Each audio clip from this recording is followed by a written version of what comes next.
네, 동력학 강의 9주차 강의를 시작하도록 하겠습니다. 9주차에서 다룰 내용은 주로 물체가 갖는 질량의 분포와 관련된 내용을 다루도록 하겠습니다. 일부 질량 중심에 관련된 내용들이 다뤄지는데 이것은 그렇게 어려운 내용이 아니고 주로 질량 분포와 관련된 부분이 이 부분이 여러분들이 정량적으로 이것을 정의하는 데 어려움이 있기 때문에 이 부분에 대해서 이번 시간을 통해서 잘 이해하면 좋을 그런 내용이 되겠습니다. 교재 기준으로는 5장과 9장 내용인데 5장에서는 평면 운동하는 물체의 질량 분포를 주로 다루고 9장에서는 공간 운동을 하는 물체의 질량 분포를 다룹니다. 따라서 평면 운동할 때의 질량 분포를 정의하는 방법과 공간 운동을 할 때의 질량 분포를 정의하는 방법은 차이가 있고 용어도 차이가 있게 되는데 그 내용들을 각각 다루게 되겠습니다.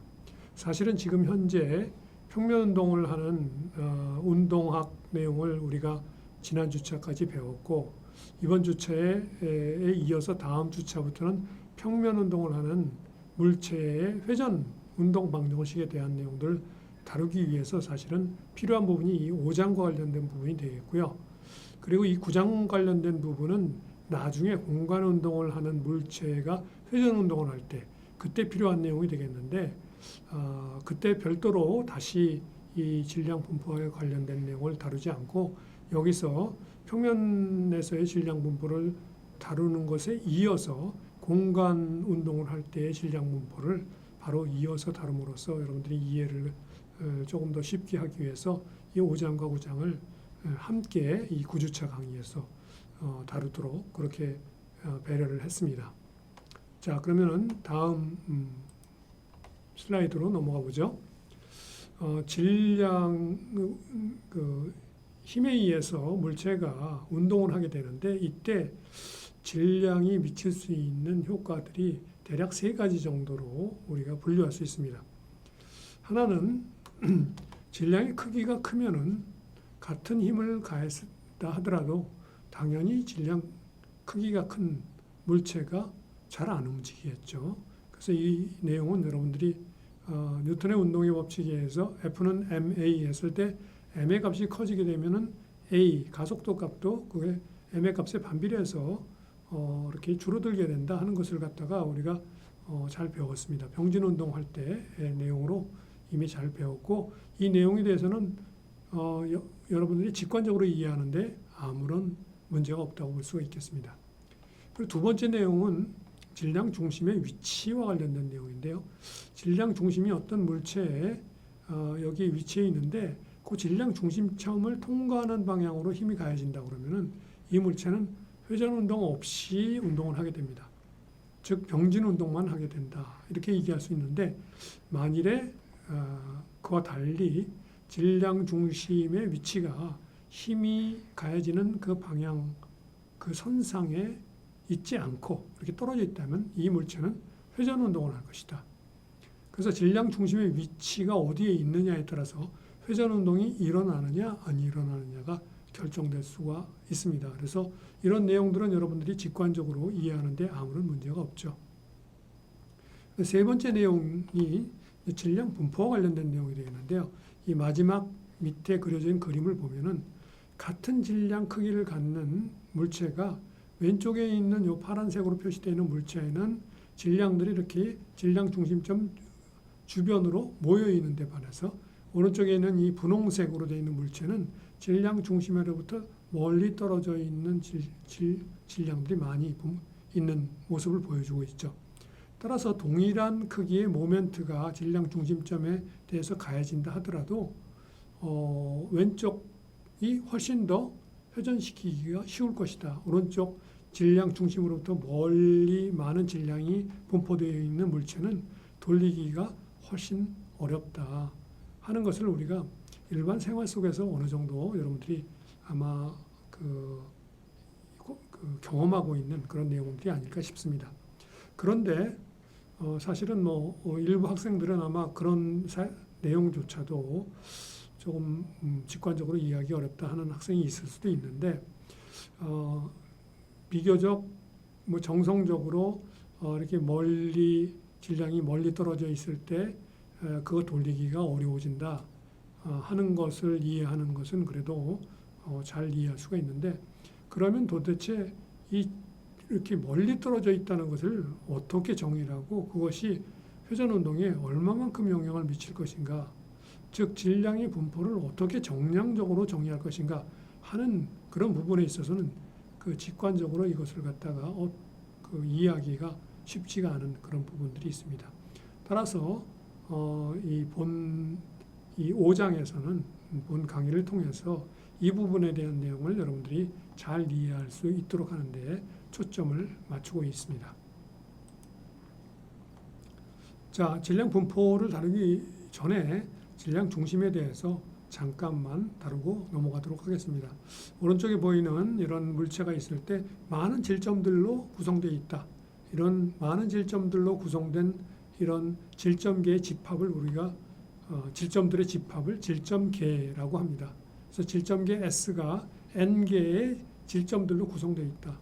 그럼 각각의 질점들까지 어떤 기준점을 잡고 5점으로 잡고 그 질점들까지의 위치 벡터를 PI라고 표시를 하면은 이 모든 질점들의 질량 중심점의 위치를 우리가 어떻게 구할 것인가. 그래서 이 기준점서부터 이 질량 중심점까지의 그 위치 벡터를 P스타라고 한다고 그러면 그 P스타를 어떻게 정의가 되느냐면 왼쪽에 이 노란 박스에 있는 것처럼 P스타는 모든 질점들의 질량의 합분에 i번째 질점의 질량 곱하기 i번째 질점의 위치 벡터를 곱한 거를 i를 1에서부터 n까지 썸메이션 해놓은 이 값을 모든 질점들의 질량의 합으로 나눈 값으로 정의를 한다 하는 내용이 되겠습니다. 여러분들이 이렇게 정의한다는 게 약간 의아하게 생각될 수도 있고 질량 중심이라는 건 원래 물리적으로 존재하는 것인데 질량 중심을 갖다가 이렇게 수식적으로 정의한다는 게 무슨 뜻인가 라고 생각할 수 있는데요. 이렇게 수식적으로 정의된 이 값이 여러분이 알고 있는 직관적으로 이해하고 있는 질량 중심점의 그 특성과 동일한 특성을 갖게 됩니다. 그래서 사실은 이렇게 정의를 하고 질량 중심점을 이 정의에 의해서 구한다. 질점들뿐만 아니라 이 공식은 n개의 강체로 이루어진 그 강체계에 대해서도 이 공식은 똑같이 적용할 수가 있습니다. 그래서 이런 공식을 이용해서 질량 중심점을 질점들의 집합이나 강체들의 집합에 대해서 구할 수 있다는 사실을 일단 여러분들이 기억해 두면 좋겠습니다. 자, 이런 공식을 이용해서 문제를 질량 중심점 구하는 문제를 몇 가지 살펴보겠습니다. 여기 보면은 여기 정사각형 평판 단위 면적당 질량이 로인 정사각형 평판이 있는데 그 평판의 4분의 1 부분에서 이렇게 원형으로 평판이 잘려져 나간 그런 모양이 되겠습니다. 이렇게 잘려져 나간 정사각형 평판의 질량 중심점이 어디에 있느냐 하는 것을 구하라 하는 것이 이 문제입니다. 자, 그럼 이 문제를 구할 때 우리가 막막할 수 있죠. 왜냐하면 우리가 이런 정사각형 평판의 질량 중심점은 기하학적 중심점인 5점에 위치한다는 것도 알고 있고 또 이런 원형판의 질량 중심점은 여기 위치한다는 것도 알고 있는데 이 정사각형 평판에서 이게 떨어져 나간 부분의 질량 중심점은 여기가 떨어져 나갔으니까 뭔가 원래 여기 있던 질량 중심이 이쪽으로 이동할 것이라는 것은 어느 정도 짐작을 하지만 이 값이 어떻게 되는지 구하는 것은 어떻게 구해야 되느냐 이게 의아할 수 있는데요. 우리가 이렇게 생각해 볼 수 있다. 원래 여기에 이게 떨어져 나가지 않은 정사각형 평판이 있다. 그리고 또 하나는 이런 원판이 또 존재한다. 근데 이 원판은 마이너스 질량을 갖는다. 그러면 이 정사각형 평판과 마이너스 질량을 갖는 이 원판은 두 개가 합치면은 이런 모양이 되는 거죠. 그래서 두 개의 물체로 이루어져 있는 그 시스템의 질량 중심점을 구하는 문제로 우리가 이 문제를 바꾸어 볼 수가 있습니다. 그래서 하나의 그 물체는 정사각형 평판이고요. 이 정사각형 평판의 질량은 로 곱하기 면적이 4R 곱하기 4R이니까 16R 자승이죠. 16R 자승 곱하기 로가 이 정사각형 평판의 질량이 되겠고요. 이 원판의 질량은 로 파이 R 자승이 되죠. 이 원판의 이 반경이 R이 되니까 로 파이 R 자승. 그런데 로 파이 R 자승이 요게 마이너스 질량을 가졌다 그러니까 마이너스 로 파이 R 자승이다. 그리고 요 원판의 질량 중심점은 여기 있고 정사각형 평판의 질량 중심점은 5점에 있다. 그러니까 정사각형 그 평판의 질량 중심점까지의 위치 벡터는 0이 되는 거죠. 5에서 5까지니까요. 그리고 원판은 5에서 여기까지. 이거는 마이너스 R, R1 해트 플러스 N2 해트. N1 해트, N2 해트는 각각 X, Y 방향 단위 벡터들을 나타냅니다. 그래서 이 두 개씩을 여기다가 첫 번째 정사각형 평판의 질량 곱하기 요거 더하기 원판의 질량 곱하기 요거를 정사각형 평판 질량 더하기 원판의 질량. 원판의 질량은 마이너스니까 마이너스로 이렇게 되죠. 그래서 원판의 질량 마이너스 값에다가 또 이 마이너스 값 곱하니까 플러스 값이 되죠. 그래서 로 파이 R 자승 곱하기 R 그러니까 로 파이 R 3승이 되죠. 3승 N1 해트 N2 해트 해서 이걸 정리하게 되면 이런 값으로 정리가 된다 하는 내용이 되겠습니다. 그래서 약간의 질량 중심을 구하기 위해서 이와 같은 테크닉들을 조금 여러분들이 이해하고 있으면은 이런 문제들이 나왔을 때 어려움 없이 구할 수 있는 그런 문제가 되겠습니다. 자, 조금 더 질량 중심점 관련돼서 조금 더 조금 더 어려운 난이도가 높은 문제를 하나 소개해 보도록 하겠습니다. 여기 보이는 이 그 그림은 우측 그림은 X축, Y축, Z축 방향 단위 벡터를 A1 햇, A2 햇, A3 햇이라고 하고 이 X, Y, Z축에 붙어서 정육면체가 이렇게 붙어 있습니다. 붙어 있는데 길이가 L인 정육면체가 붙어 있는데 각 여기 세 개의 꼭지점에 첫 번째 꼭지점에는 M이라는 질점이 붙어 있고요. 두 번째 꼭지점에는 EM이라는 크기의 질점이 붙어 있고 세 번째 꼭지점에는 M 바라는 크기의 질점이 붙어 있습니다.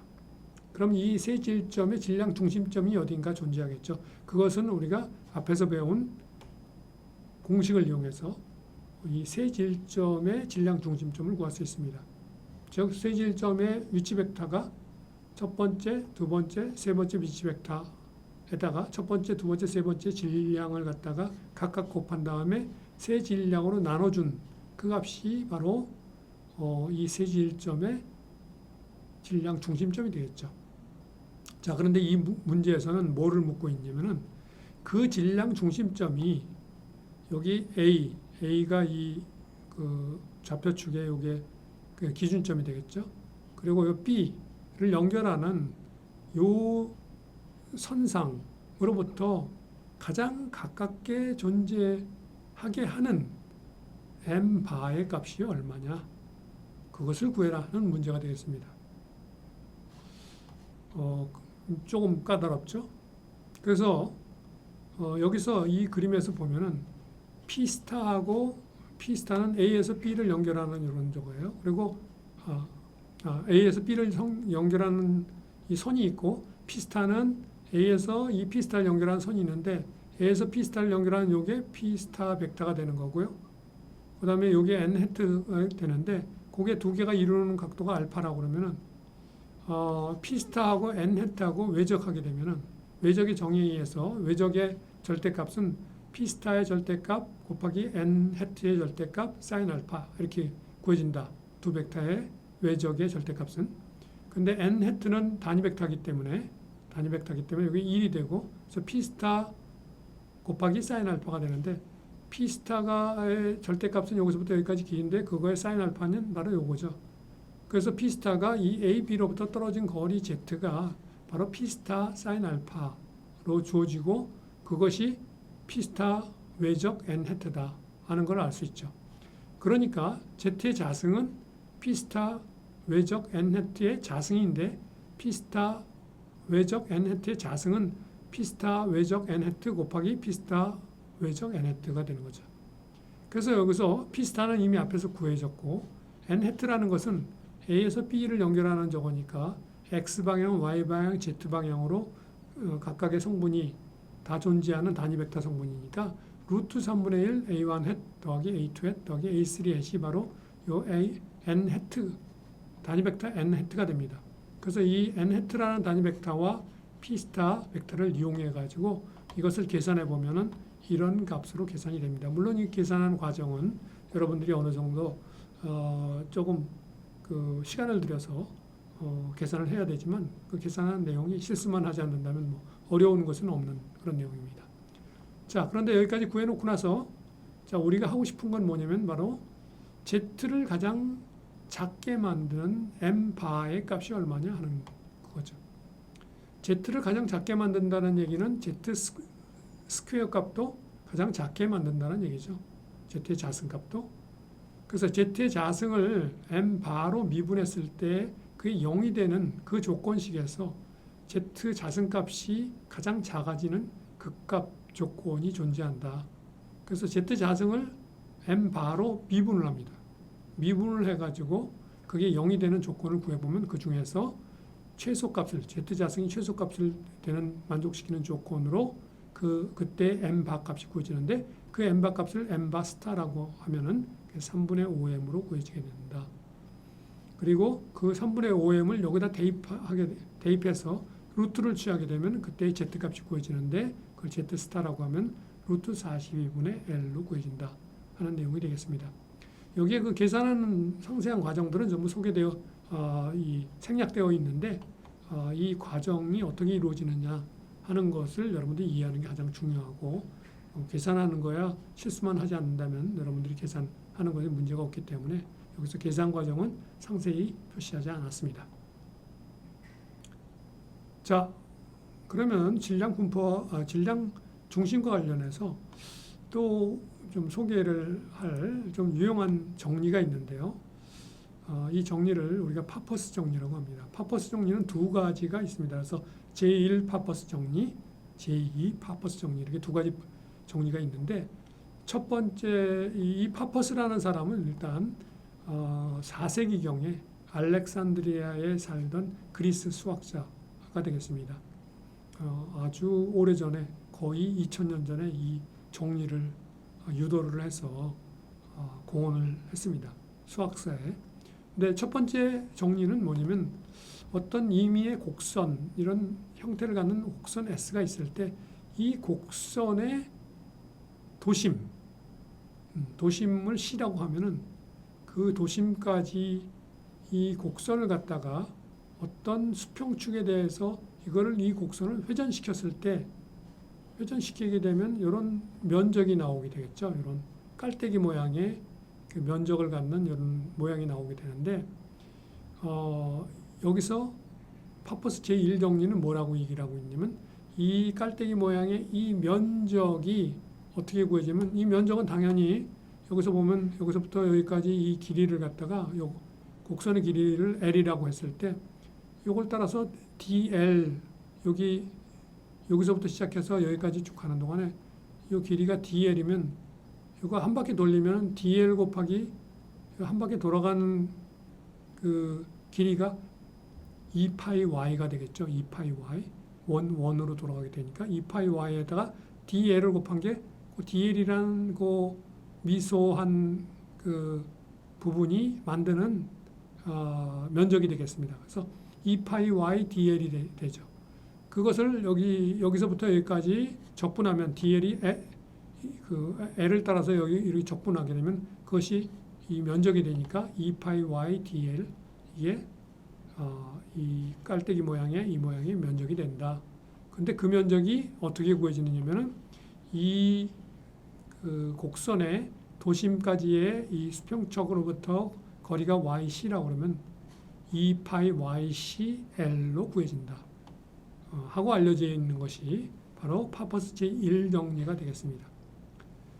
그래서 이 파퍼스 제1정리는 여러분들이 기억해야 되는 것은 이런 곡선이 있는데 길이 L인 곡선이 있는데 이 곡선은 어떤 수평축에 대해서 회전했을 때 그때 만들어내는 면적이 요 식으로 구해진다 하는 것을 기억하면 되겠고요. 이걸 실제 어떤 적용 예제를 하나 살펴봄으로써 여러분들이 조금 더 이해를 돕기 위해서 이 문제를 한번 보도록 하겠습니다. 여기 보시는 이 곡선은 반원이 되겠습니다. 반원형 호. 이 곡선을 갖다가 반원 곡선을 갖다가 이 수평축에 대해서 회전을 시키게 되면 이런 구가 껍데기만 있는 구가 나오겠죠. 이 구의 표면적은 4파이 알자승이라고 우리가 이미 알고 있습니다. 다른 그 경로를 통해서 이미 알고 있죠. 근데 그 4파이 알자승이라고 알려져 있는 이 면적이 뭐로 구해지느냐? 요 그 반원호의 도심 yc에다가 2파이 곱하기 요 호의 길이, 원래 원의 길이는 2파이 r이죠. 그러니까 요거는 파이 r이 됩니다. 그러니까 파이 r 곱하기 2파이 yc 하는 것이 이 구의 표면적이 된다. 그래서 4파이 r 자승은 2파이 yc에다 파이 r이다. 이런 공식이 성립한다 하는 내용이 되겠습니다. 그래서 여기서부터 yc가 파이분의 2r이다 하는 게 구해집니다. 그래서 이 파퍼스 제1정리를 통해서 이런 반원호의 도심이 어디에 위치하는지, 즉 도심을 여기서 왜 언급하느냐면 만일 이 반원호를 따라서 단위 길이당 질량이 일정하게 분포하는 이런 그 호가 있다면 이 도심의 위치가 바로 질량 중심의 위치가 되는 거죠.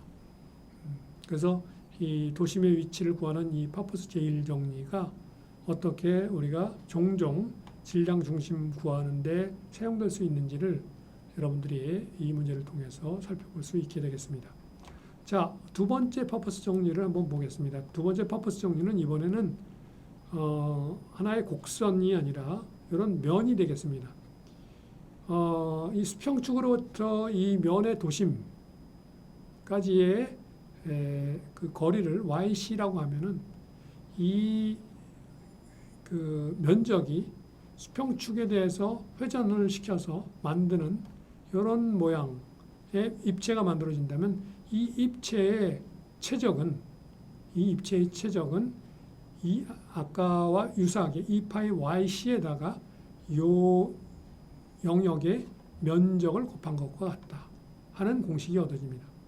면적을 곱한 것과 같다. 그래서 이것도 우리가 이런 형태로 그 최적과 이 그것을 형성한 회전 운동에서 형성한 이 면적과의 그리고 그 면적의 도심과 위치와의 관계로서 이렇게 주어지게 되겠습니다. 그리고 이것도 마찬가지로 예제를 한번 살펴보면요. 여기 지금 보이는 거는 이번에는 여기 호가 아니라 이 반원의 면적을 갖는 원판입니다. 반원 모양 디스크죠. 이 디스크를 한 바퀴 뺑 돌리면 수평축에 대해서 이번엔 속이 꽉 찬 솔리드 스피어가 생겨나죠. 이 솔리드 스피어의 최적은 3분의 4 파이 r 3승이라는 게 우리가 또 알려져 있죠. 근데 그것이 뭐하고 같으냐? 2파이 yc와 그 다음에 이 반원 모양 디스크의 면적. 원래 온전한 원 디스크의 면적은 파이 r 자승이니까 2분의 파이 r 자승이죠. 그래서 2분의 파이 r 자승에다 2파이 yc 곱한 것이 이 솔리드 스피어, 이것이 회전해서 만들어내는 최적과 같다 하는 공식에서부터 yc는 3파이분의 4r이다 하는 게 구해지는 거죠. 그래서 이렇게 앞에 문제에서 다뤘던 호의 도심의 값하고 여기서 다루는 이 반원 모양 디스크의 도심의 값은 서로 다른 것을 여러분들이 볼 수가 있겠는데요. 이런 반원 모양호의 도심의 위치 이런 것은 이런 파퍼스 정리가 아니었다면 우리가 구하기가 매우 어려웠을 그런 내용이 되겠습니다. 자, 이런 내용들을 이용해서 여러분들이 질량 중심과 관련된 문제들은 그리 어렵지 않게 풀이할 수가 있겠고, 여러분들이 교재를 쭉 읽어보면서 질량 중심과 관련된 내용들을 조금 더 예제들이나 이런 걸 더 많이 대보면은 질량 중심 관련된 문제들을 풀이하는데 그리 큰 어려움이 없을 거라고 생각이 됩니다. 이제 본격적으로 질량 분포와 관련된 내용을 다뤄보도록 하겠습니다. 우선 5장에서 우리가 평면 운동을 할 때 질량 분포를 다루려고 하는데요. 그것을 위해서 여기에 하나의 질점이 질량이 없는 링크, 리지드한 링크로 여기 5점에 연결돼서 이 5점에 핀 조인트로 연결돼서 얘가 이렇게 이 링크가 회전 운동을 한다. 이 질점이 F라는 힘을 받아서 회전 운동을 한다.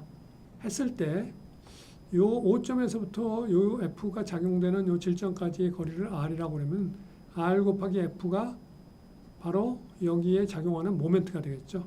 모멘트는 R 곱하기 F 이렇게 주어지겠고요.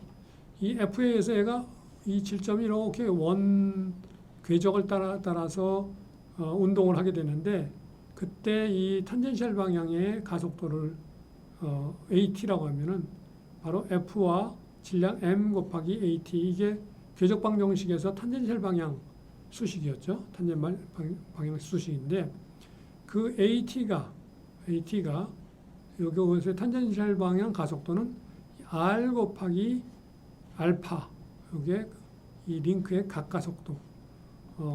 사실은 각가속도 관련된 회전운동 관련된 부분은 우리가 앞에 지난주에 각가속도에 대한 내용을 배웠었는데, 운동 관련해서 이렇게 주어진다. 이거는 그렇게 여러분들이 이해하기 어렵지 않은 내용들이죠. 그래서 이 세 가지 식을 조합해서 보면은 M이 결국은 뭐가 되느냐면 MR 자승 알파다, 이런 식으로 주어집니다. 그래서 모멘트와 각가속도 사이의 관계를 연결하는 값으로 MR 자승이라는 값이 나타나는데, 이 MR 자승이 마치 모멘트가 가해졌을 때 회전 운동에 저항하는 성질이 되는 거죠. MR 자승 값이 크면 클수록 같은 모멘트를 가해주더라도 알파 값이 작아지니까. 그래서 이 MR 자승 값이 한 질점에 대해서 회전 운동에 저항하는 성질이라는 것을 우리가 알 수 있습니다. 자, 하나의 질점에 대해서 이렇게 식이 얻어지게 되면은 이 식을 여러 개의 질점에 대해서 얼마든지 여러 개의 질점을 갖는 다질점계에 대해서 확대해서 이렇게 정의를 할 수가 있겠고, 이때 이 값을 우리가 여러 개의 질점계에 대해서 얻어지는 이 값을 갖다가 우리가 IO라고 표시하고, 이 값을 우리가 관성 모멘트라고 부른다. 왜? 관성 모멘트라는 의미는 원래는 모멘트 관성이라는 의미입니다. 모멘트가 가해졌을 때 그것에 저항하는 특징이다. 그래서 모먼트 오브 이너시아라고 영어로 불렀을 때 원래 그 의미는 뒤에 있는 게 주격이 아니고요. 앞에 있는 모멘트가 주격으로, 영어에서 가끔 그렇게 오브의 앞에 있는 것이 주격으로 작용하는 경우가 있는데, 이것도 사실은 그런 뜻의 의미였습니다. 원래 모멘트 관성이라는 의미인데, 이걸 처음 번역하는 사람이 뒤에 있는 게 주격인 줄 알고 잘못 번역해서 이게 관성 모멘트라고 번역이 됐습니다. 그러다 보니까 학생들이 이걸 처음 배울 때 관성 모멘트 그러면 이게 무슨 관성 모멘트가 관성에 의한 모멘트인가? 이게 모멘트의 종류인가? 이렇게 생각하는데요. 관성 모멘트는 사실은 모멘트 관성, 모멘트에 저항하는 성질, 그런 질량 분포와 관련된 성질, 그것이다 하는 점을 여러분이 기억하면 되겠고요. 질점이 많이 모여서 무한히 많은 질점들로 이루어진 게 연속계죠. 연속계의 경우는 요 썸메이션 노테이션이 이런 인테그레이션, 적분 형태로 바꾸게 되고 이 형태가 우리가 레귤러한 형태를 갖는 연속계에서는 관성 모멘트를 구하기 위해서 이 공식이 종종 많이 사용되게 됩니다. 자, 이 공식에서 출발해서 R자승 DM을 여기 보는 대로 질량 중심점에 대해서 R자승을 R 내적 R 하면 이게 R자승이 되죠. 그래서 이런 모양으로 관성 모멘트를 정의를 해서 사용하는 경우가 많이 있습니다. 그래서 이 관성 모멘트가 요게 의미하는 바는 질량이 커지면 물론 관성 모멘트 커지죠. 그러나 여기서 보는 것처럼 이 각각의 질량 성분들이 얼마나 자기 질량 중심점으로부터 멀리 떨어져 있느냐에 따라서 이 값이 커진다 하는 것을 이 수식으로부터 알 수 있습니다. 그래서 오른쪽에 있는 이 예제를 살펴보면은 질량 중심점이 가운데 이 위에 있는 거나 아래에 있는 거나 같이 존재하는데 위에 있는 예제에서는 질량 중심으로부터 가까운 부분에 질점들이 많이 모여 있어요. 그런데 이 아래에 있는 예제에서는 질량 중심으로부터 멀리 있는 부분에 질점들이 많이 모여 있죠.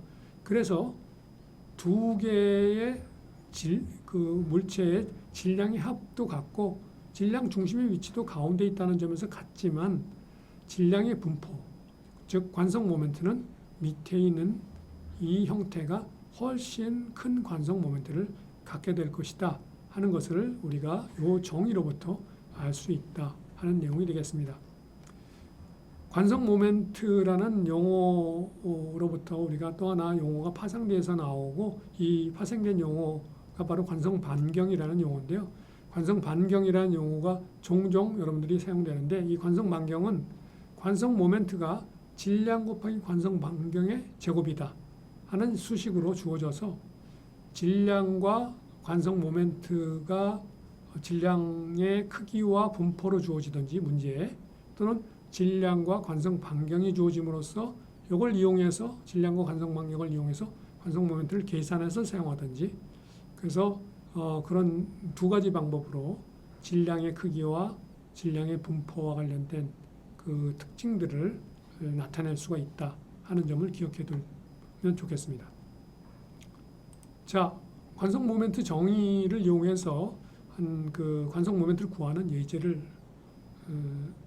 몇 가지 보도록 하겠습니다. 여기 보는 예제는 막대가 되겠습니다. 균일한 아주 가는 막대가 되겠는데요.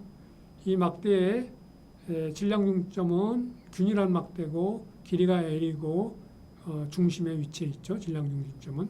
그럼 여기서부터 X만큼 떨어져 있는 요 부분에 미소한 요 길이를 dx라고 그러면 요 막대의 단위 길이당 질량은 rho라고 그러면 요 미소 부분의 질량은 rho dx가 되겠습니다. 그래서 r.r_dm 이걸 r은 여기서부터 G점에서부터 여기까지 벡터가 되겠죠. x 이쪽 방향을 i hat라고 하면 x i hat 내적 x i hat 하면 x 제곱이 되겠죠. x 제곱 dm이 되는데 dm이 rho dx라고 그랬죠. rho dx. dx에 대한 적분의 하한값과 상한값은 마이너스 2분의 l부터 2분의 l까지죠. 여기는 마이너스 2분의 1, 이쪽은 플러스 2분의 1. 그래서 이 값이 x자승을 적분해야 되니까 x자승을 적분하면 3분의 x3승이 나오고 거기에다 2분의 1과 마이너스 2분의 1 대입해서 구해보면 이 값이 12분의 rho L 3승이 나오고요. 이 막대 전체의 질량은 단위 길이당 질량이 rho고 막대의 길이가 L이니까 rho L입니다. 따라서 여기서 rho 12분의 rho L 3승에서 rho L은 M으로 바꾸게 되면 12분의 ML 자승으로 구해진다 하는 것을 알 수가 있습니다. 만일 이 막대의 단위 길이당 질량이 이렇게 균일하지 않고 바깥쪽으로 갈수록 더 단위 길이당 질량이 더 커진다. 즉 rho가 rho 제로 x의 절대값으로 이렇게 주어진다 하면은 그러니까 이렇게 주어지면 x가 0일 때는 이 가운데는 아무 질량이 없는 거죠. 바깥으로 갈수록 점점 커지는 그런 그 단위 길이당 질량을 갖는 그런 막대라고 그러면은 이것을 rho를 갖다가 이 앞에서 이거 대신에 집어넣어야 되죠. 그걸 집어넣게 되면은 이걸 집어넣어서 여기 마이너스 2분의 1에서부터 플러스 2분의 1까지 했을 때 0에서 요 마이너스 2분의 1까지 하고 0에서 2분의 1까지가 두 가지가 동일하게 좌우 대칭이 되기 때문에 여기 2배의 0에서 2분의 1까지 이렇게 적분한 이런 값이 되겠습니다. 2배에 대해서. 그래서 전체 질량은 dm인데 dm은 로제로 x dx가 되죠. 여기 로제로 x가 로가 되니까요. 그래서 이런 값으로 주어지는 걸 알 수 있고, 그 다음에 관성 모멘트는 x좌승 dm인데 x좌승 그대로 있고 dm은 로 dx인데 로가 로제로 dx x가 되니까 그걸 x가 하나 더 곱해진 거죠. 2배가 되고, 그래서 0에서부터 2분의 1까지 2배가 돼서 요거를 적분하면 4분의 x 4승이 나오는 거, 전체적으로 계산해 보면 32분의 로제로 l 4승이 돼서 여기에 있는 요 값이 m 값이 되니까 그것을 여기다 적용하면 8분의 ml 자승으로 나오게 되겠습니다. 그래서 이 두 가지를 비교해 보면은 밑에 있는 값이 위에 있는 이 값에 비해서 약 50% 더 큰 것을 알 수가 있고, 그것은 당연한 결과죠. 왜냐하면은 질량이 더 바깥쪽으로 많이 분표되어 있다 하는 것이 문제에서 주어져 있는 이 형태였기 때문에 당연히 관성 모멘트가 더 큰 값을 갖게 되는 것을 알 수가 있습니다. 자, 이번에는 2차원 평면에 존재하는 이런 원판형의 물체의 관성 모멘트를 구해보도록 하겠습니다. 이미의 요 조그만 세그먼트까지 이번에는 극좌표를 이용해서 여기까지 거리를 r, 그리고 여기까지 x축에서부터 여기까지의 각도를 세타라고 하면은 정의는 똑같죠. r좌승 dm 똑같습니다. 그런데 r좌승 dm 똑같는데 요 dm이 로 곱하기 단위 길이당 질량이 로라고 하면은 그 다음에 단위 길이당 질량에다가 요 세그먼트의 면적을 곱해줘야 되는데요. 요 세그먼트의 요 r 방향의 길이는 dr이 되겠고요. dr이 되겠고 세타 방향의 길이는 rd 세타가 되겠죠. rd 세타. 그러니까 요 면적은 dr 곱하기 rd 세타. 그것을 여기다가 dr 곱하기 rd 세타를 여기다가 다 집어넣은 내용이 되겠습니다. 그러면은 이거는 이중 적분이죠. r에 대한 적분하고 세타에 대한 적분이 있는데 r에 대한 적분은 여기서 0에서부터 라지 r까지, 세타에 대한 적분은 이거 한 바퀴 돌면 2파이, 0에서 2파이까지 이렇게 이중 적분이 돼서 r에 대해서 먼저 안에서 적분하고 바깥에서 2파에 대해서는 적분하게 되면은 이 정리하면 그 결과가 2분의 로 파이 r 4승으로 나옵니다. 그런데 전체 면적이 파이 r 자승이고 단위 면적당 질량이 로이기 때문에 로 파이 r 자승이 m이 되겠죠. 그래서 로 파이 r 자승이 m이라는 것을 여기다 적용하게 되면 그 값이 결국 2분의 mr 자승으로 구해지는 것을 알 수가 있겠습니다. 그래서 원판의 관성 모멘트는 균일한 원판의 관성 모멘트는 2분의 mr 자승이다 하는 내용을 알 수가 있겠습니다. 자, 요 밑에 있는 예제는 링이 되겠는데요. 링의 관성 모멘트는 우리가 직관적으로 모든 질점들이 다 이 질량 중심에서부터 요 중심까지 여기까지 거리를 갖다 대략적으로 r이라고 하면은 r에 위치해 있기 때문에 질량 전체 질량이 m이라고 하면 mr 자승이 될 것이다 하는 것을 그렇게 어렵지 않게 직관적으로 우리가 짐작해 볼 수 있겠는데요. 앞에서 구한 이 원판의 관성 모멘트를 이용해서도 구할 수가 있습니다. 좀 더 명확하게.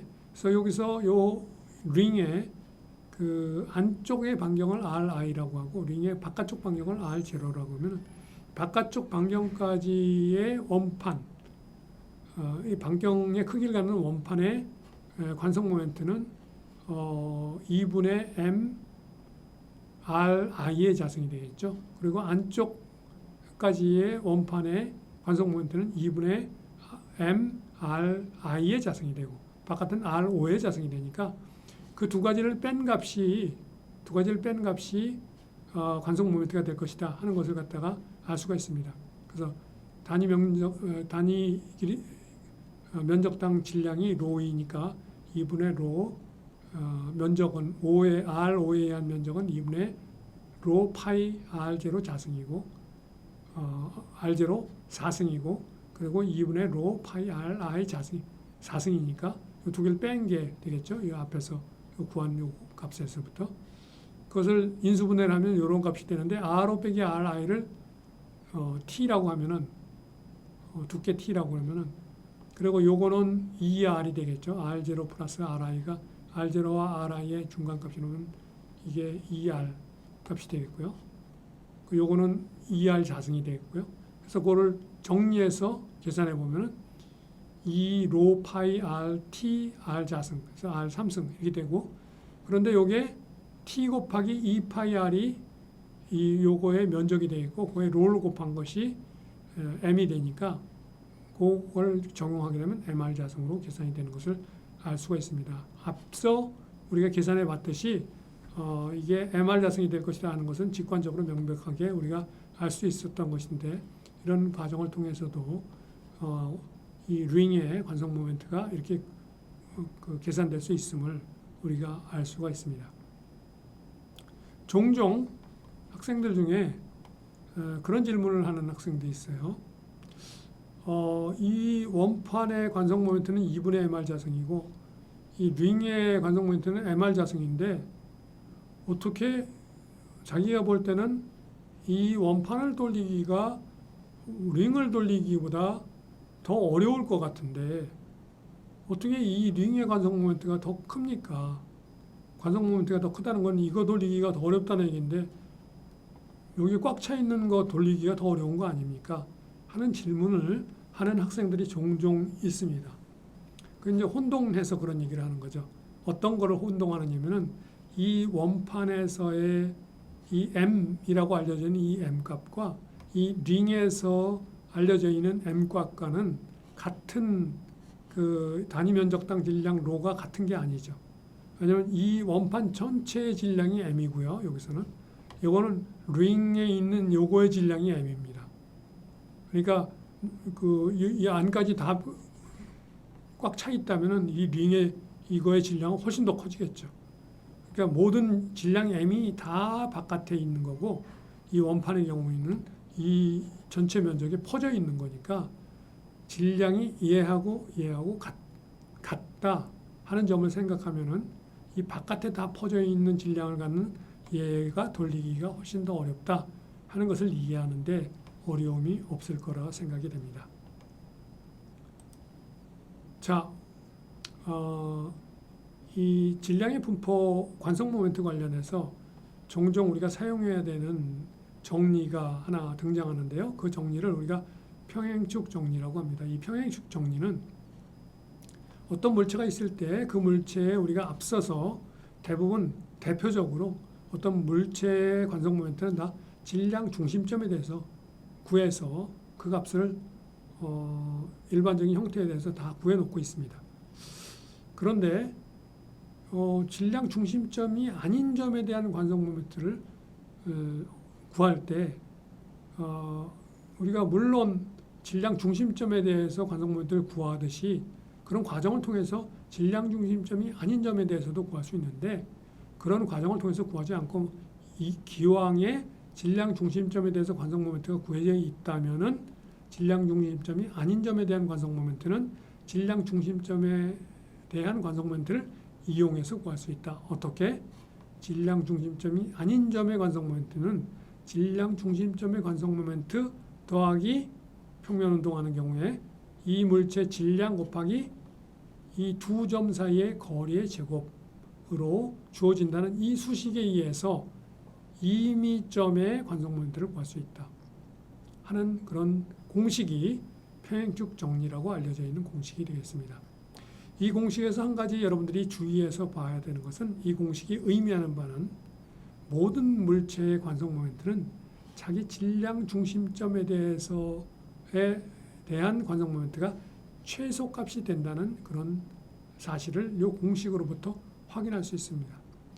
지점에 대한 관성 모멘트는 IG지만 지점이 아닌 지점으로부터 떨어져 있는 점에 대한 관성 모멘트는 전부 다 이 MD 자승이라는 것이 더 더해지게 되기 때문에 더 커지게 된다 하는 점을 주의해서 기억할 필요가 있겠습니다. 그리고 또 한 가지 중요한 내용이 있는데요. 그것은 이 평행축 정리는 지금 이야기했듯이 질량 중심점과 질량 중심점이 아닌 점에 대한 수식을 나타내는 게 평행주정이에요.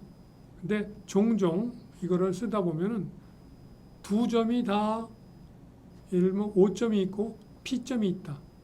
P점도 질량 중심점이 아니다.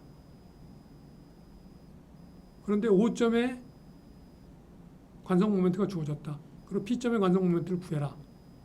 이런 문제가 주어졌을 때 종종 학생들이 O점과 P점 사이에 이 공식을 적용하려고 그러는 그런 학생들이 있어요.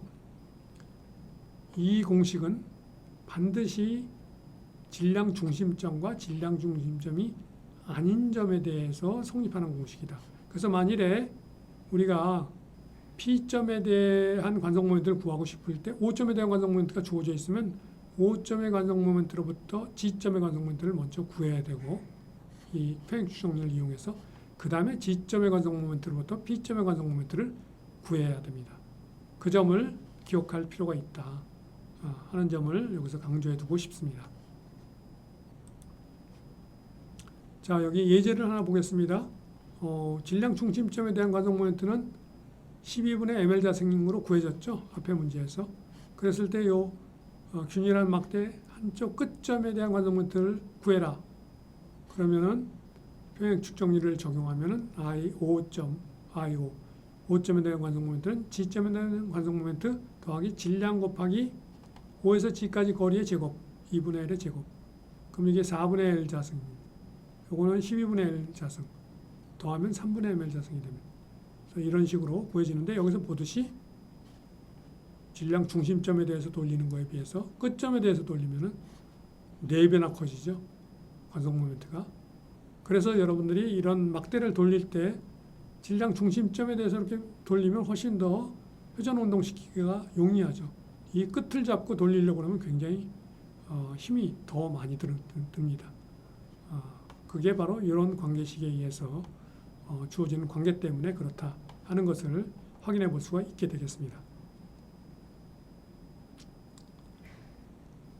여기까지 내용으로 우리가 그 평면 운동을 하는 물체의 질량 중심과 관련된 내용 그리고 질량 분포와 관련된 내용을 쭉 살펴봤습니다. 우리가 9주차 강의의 두 번째 시간은 공간 운동을 하는 물체의 질량 분포를 어떻게 정의할 것인가 하는 것을 다룰 예정인데요. 그 부분 앞에서도 얘기했듯이 사실은 공간 운동과 관련된 부분은 평면 운동 내용을 다 마치고 그리고 공간 운동의 운동학 그 다음에 공간 운동의 운동역학을 다루기에 앞서서 사실은 다뤄야 되는 그런 내용인데 질량 분포에 대한 내용이 이 5장에서 이미 나오기 때문에 거기에 붙여서 9장 내용도 9주차 두 번째 내용으로 다룸으로써 여러분들이 이해를 좀 더 그 평면 운동에서 공간 운동으로 질량 분포가 어떻게 변해가는지를 좀 잘 볼 수 있도록 하기 위해서 이 9주차 강의의 두 번째 시간에 다루는 그런 내용이 되겠습니다. 그렇지만 그 내용 자체는 9주차 강의의 두 번째 시간의 강의 내용 자체는 나중에 공간 운동의 공간 운동 역학을 위해서 사용되게 된다 하는 점을 기억해 두면 되겠습니다. 오늘 강의 여기서 마치도록 하겠습니다.